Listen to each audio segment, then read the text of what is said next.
bad habits take a long time to build. So removing them is going to take some time too. So, when it comes to, starting the journey, it's about those small little behavior change steps. What if the secret to handling stress wasn't to tough it out, but to take a walk with a friend?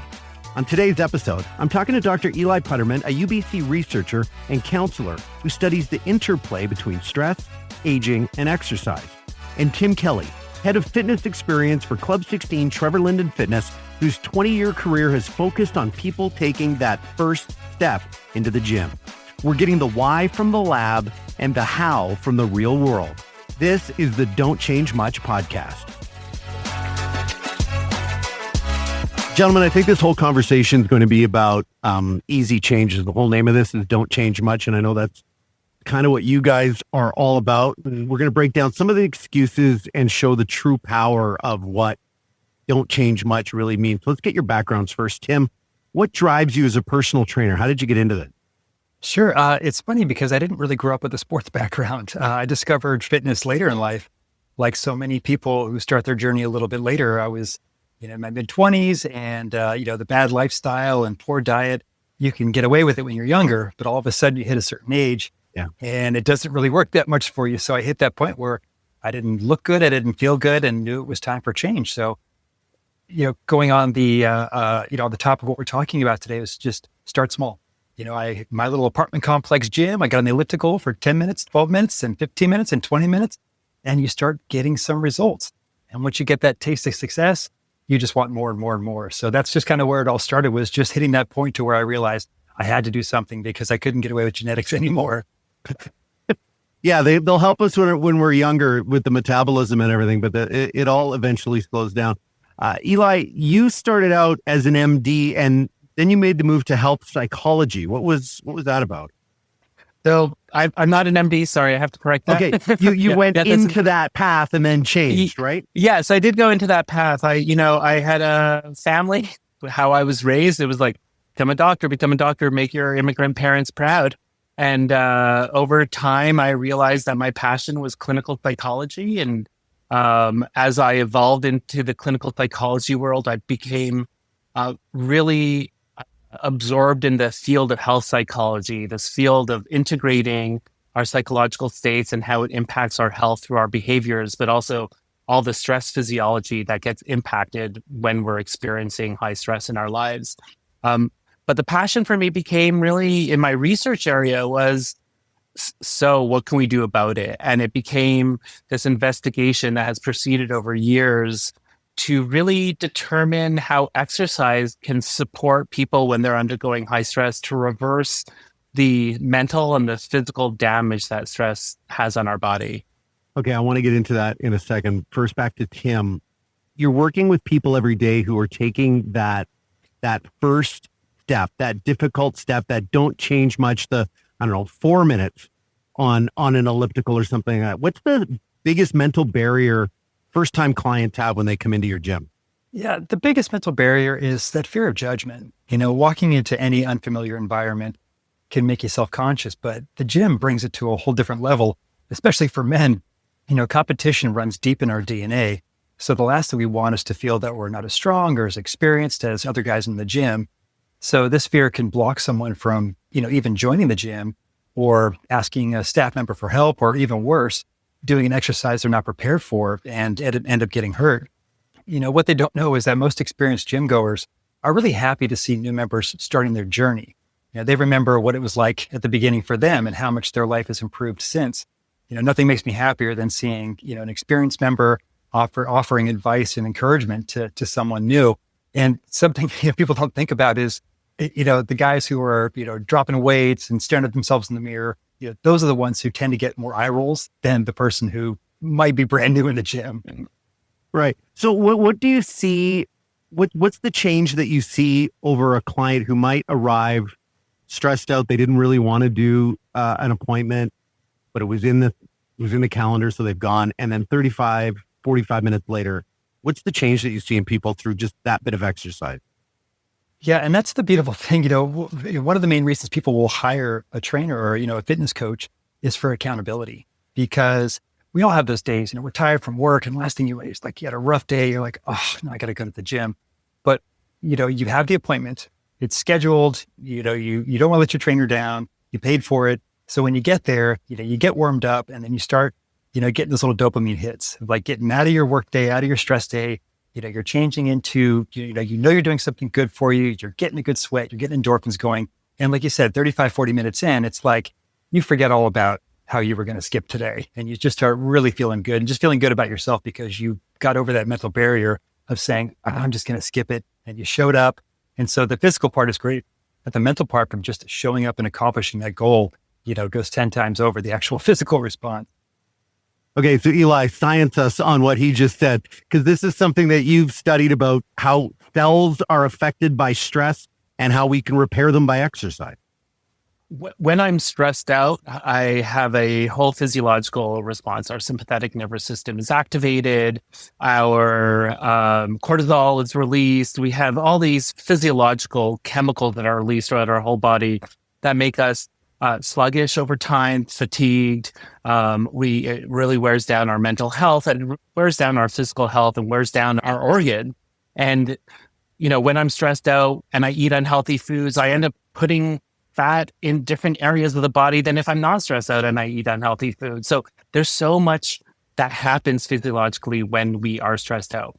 And what I have found in my research is that physical activity, which is a stressor, what it does is it trains the body to respond with your sympathetic nervous system, but learn how to recover from it. And there's a lot of research showing that physical activity can help train the body to have a new response system to stress as they undergo future stressors in their everyday lives. My research really tries to unpack in very high stress populations, how can we get people going at first, kind of similar to what, Tim is talking about, those people in their first few sessions, what are they experiencing and how can we support them to overcome some of those barriers to then be physically active more regularly and stick with it to start seeing those mental improvements and physical improvements as well. Okay, maybe you guys can help me out on my things because I'm streaky both ways. I can go, I've got the Peloton, so it's got streaks, 5-day streak, 8-day streak. It puts it on the calendar. I can see how much I'm doing it. And it's just as easy for me to go 1 month off it as it is 1 month on it. Now, Eli, when you were talking about these chemicals when we have stress and they make us sluggish, what can we do other than just get on it that first time and maybe it's only 10 minutes instead of 20 or a half hour? What can we do to stop that momentum? Yeah. So, one thing that I've learned in my research, and Tim could maybe completely disagree with me, and I'm completely okay with this. But one thing I've learned in my research and in my practice is that I love the idea theoretically of like 8-day streaks, go for it for 8 days straight. But imagine missing one day and the failure that the person feels from that one day. And then they're like, well, what's the point? I was doing an 8-day streak. Why am I doing the other 6 days? I already failed.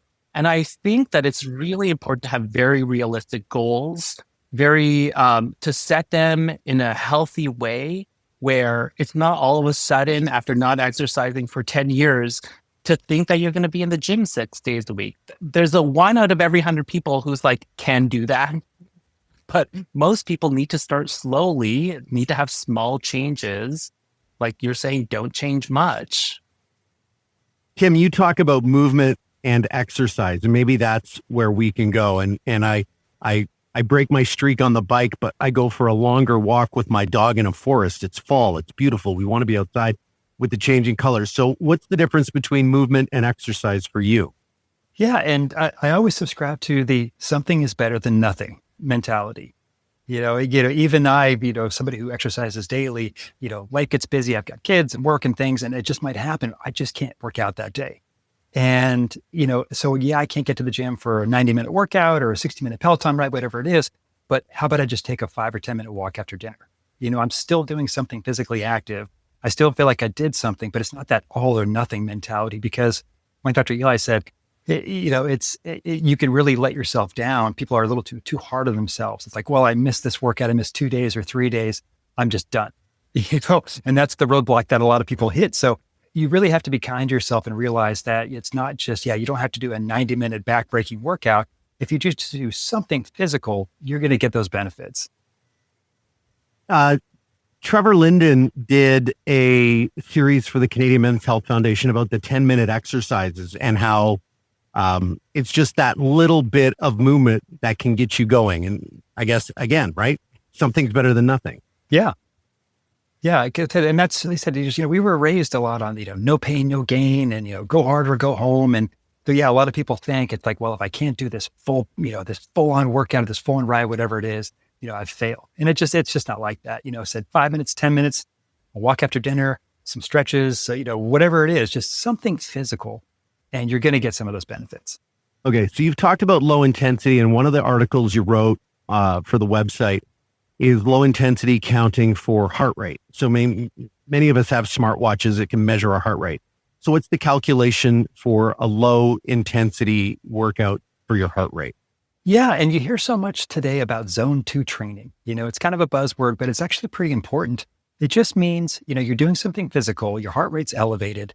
You can carry on a conversation, but, that's kind of as far as it goes. That's sort of a good marker. And just what that means is, you're elevating your heart rate to a level where you're getting some of those cardiovascular benefits. And so again, it doesn't have to be, sprinting, up, a 45% grade 10 times over and over and over again.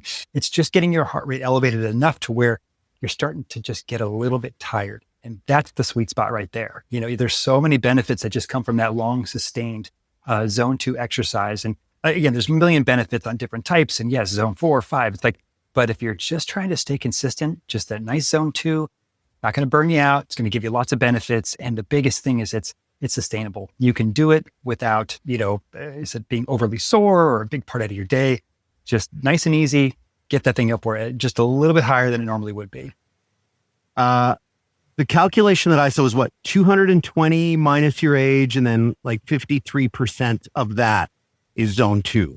So it's about 120 for some people in their 40.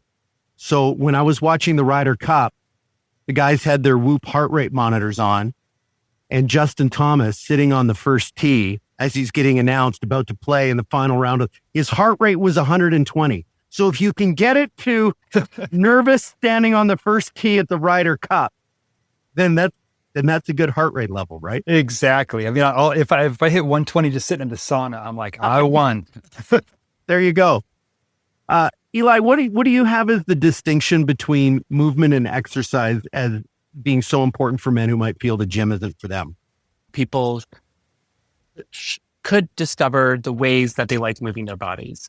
I think I have been calling it movement for several years, so I'm happy to hear Tim, being at Club 16, also called it movement. That makes me really excited because I think, I had a dog. He just recently passed.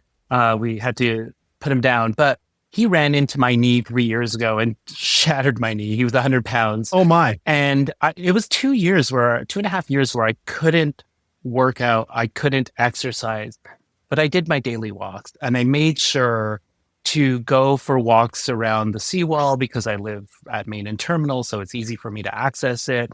And I was able to start doing a little bit of yoga in the gym that we have in our building. And I slowly built up the capacity again, and more importantly, the motivation, because, as someone who's exercised for a very long period of time, it really took me a lot of mental energy to start moving my body regularly and have that motivation. It was amazing to see how quickly I lost motivation at the age of 49 years old and I had to reprogram my brain to be like, I just have to move my body. I just have to do something.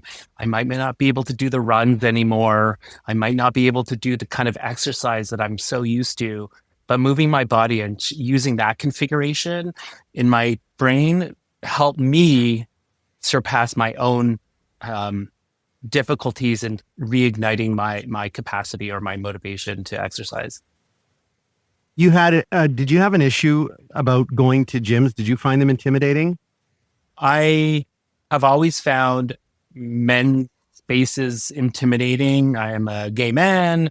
I have never felt very comfortable in those spaces. I also don't feel very comfortable in gay male spaces. I'm just like, I like my time alone. So Yeah, hang out.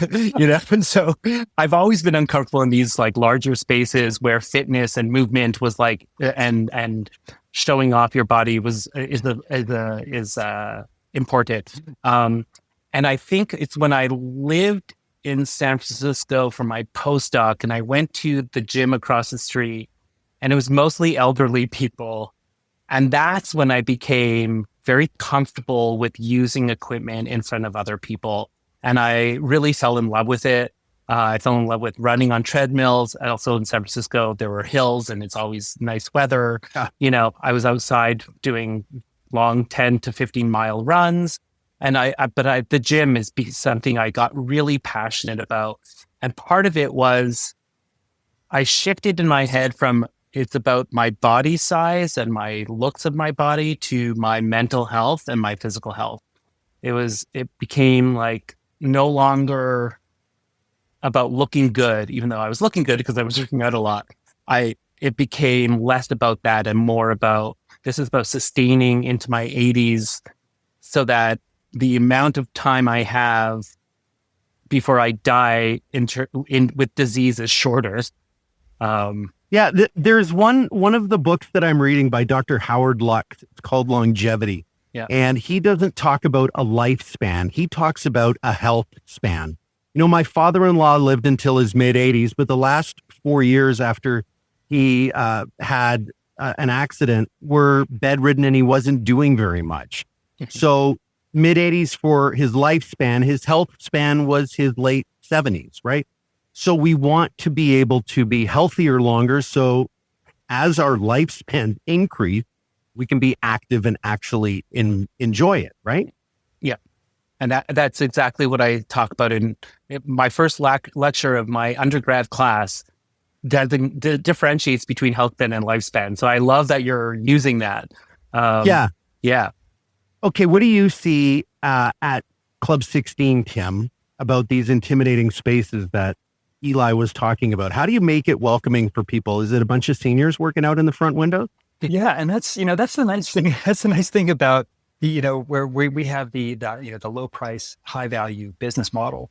And the nice thing about that is it means we cater to everybody. So it's not, we have power lifters, but it's not a powerlifting gym. We have bodybuilders, but it's not a bodybuilding gym. It's that fitness for everybody, value that we really hold dear. So yes, you've got people who have been working out their whole lives. You've got people who are brand new. You've got all, cultural backgrounds, genders, ages.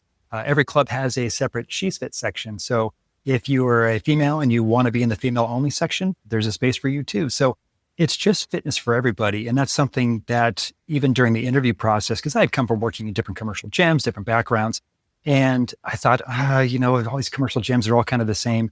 And I remember them telling me about just the environment that they want to create and how they want to make everybody feel comfortable, because, fitness is such a highly competitive industry as well. So if you're only catering to one specific type of person, and if you have a staff that's making people feel like they're not as fit as other people, it's just a recipe for disaster. So, really building places where everybody feels that they can go to get fit, because the beautiful thing now is it's not just bodybuilders. It's everybody wants to get fit. I mean, our fastest rising demographic is our retired people. And it's wonderful because, when I was young, people retired and they thought, great, now I can relax. Now I'm retiring and I want to enjoy my life, which means I got to get moving. I got to stay strong because I'm slowing down. I'm losing muscle. I'm losing mobility. And if I don't stay on top of it, like you said, there's fitness age and there's actual age. They're two very different things. We've got people in our gyms who are in their 70s and 80s who are just monsters. They're awesome. As I said, they look 20 years younger than they actually are.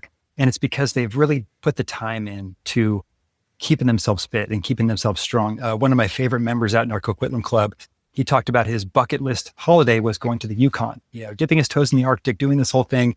And so they went on a tour and, it's mostly for retired people. So lots of people have canes and walkers and they're overweight and they're kind of humbling off the bus and stuff like that. And he and his wife, they're running around and they're in nature and they're enjoying the holiday versus just being a passenger on it. And I think of that story and I think of, you're really going to be able to enjoy your life, especially in the older years, because we really want to just keep our freedom. Like you said, your father-in-law was bedridden. Yeah. Like you're taking your freedom away from you, and obviously like you're living, but you're not really living. So investing the time in your health and doing it as long as you can is going to give you that longevity. It's something else you said, Eli, about how you feel versus how you look became more important. That's motivating me to get my streak back going again. And that is really what it's about. It's how you feel, and the look is going to come, and we're not all going to be swimsuit models, and our bodies are built different ways, and the fat's going to move around in different spots, but your head can be so fit, and nobody can really ever see that, but you can feel it. Yes. Yeah. And the science is behind that. The science shows that even a single bout of exercise, the different types of hormones, neural chemicals that are activated. Tim has mentioned dopamine. He's mentioned the endorphins, but there's also endocannabinoids. So endocannabinoids are like your intrinsically created cannabis, pretty much your CBD made by your own body. And there's some really great research showing, and it's new and it's starting, really great research showing that our body creates endocannabinoids in response to a single bout of exercise, which is part of that calming state, that state that where we come out of it feeling really good. Endocannabinoids is part of it, as are some of the endorphins and some of the other chemicals that are created. So, there's so much that gets regulated in the brain, and areas in the brain that have blood flow that help clean out some of the debris from the old cells, from the aging cells. So much is happening in the brain and the body that physiologically and neurologically, we just feel better. We just feel good as a result of it. I know that when I'm feeling sluggish, I could take a nap, which I do. I love taking naps. But after that nap, I need to go and work out. I need to do something so that my mind feels lighter and my mind can concentrate a bit better. And there's so much research supporting all that. Get higher on your own supply. Yes. Yeah. We're making it. Why not, right? Yeah. So those first steps, so you say, okay, fine, you're overwhelmed, have a nap, but then do something after. What's your first step suggestion, Tim? First step as far as just getting started on a program or just, breaking a cycle. Yeah, I mean, that's a thing because, bad habits take a long time to build. So removing them is going to take some time too. So, when it comes to, starting the journey, it's about those small little behavior change steps. So if it's just, just a 10-minute walk after dinner or a stretch break at your desk or just something physical, something to start break the cycle. If you drink a soda every day with lunch, it's like have a bubbly water 3 times a week. And then that feels pretty good. Let's move that to 5 days a week. And once you start that habit stacking, like we've been talking about, you get those good chemicals from the sense of accomplishment, those feelings that you get from setting a goal and hitting it. And then once you get that feeling, you want more. So once you start stacking up some of these habits, then they get, okay, now it's going to be a 20-minute walk. And then, okay, now we're going to add a hike on the weekend. And so just little things at a time. And once you start getting that feeling, then you just want more and more and more. And next thing you know, it becomes an actual habit. So you're starting to replace some of the bad habits with good ones. And then the mental benefits on top of the physical ones are just amazing. I said we'd be digging into Don't Change Much, and that like everything has just been take one step and the rest will follow. A huge thank you to Dr. Eli Puterman and Tim Kelly for showing us that the first step is the most important one. Remember, you have the power to build a healthier life starting today. For more tips and resources, visit menshealthfoundation.ca. And if you or someone you know is struggling, help is available by calling or texting 988 at any time. Please follow and review the show wherever you listen, share this episode with a friend, and let's continue the conversation together next time on Don't Change Much.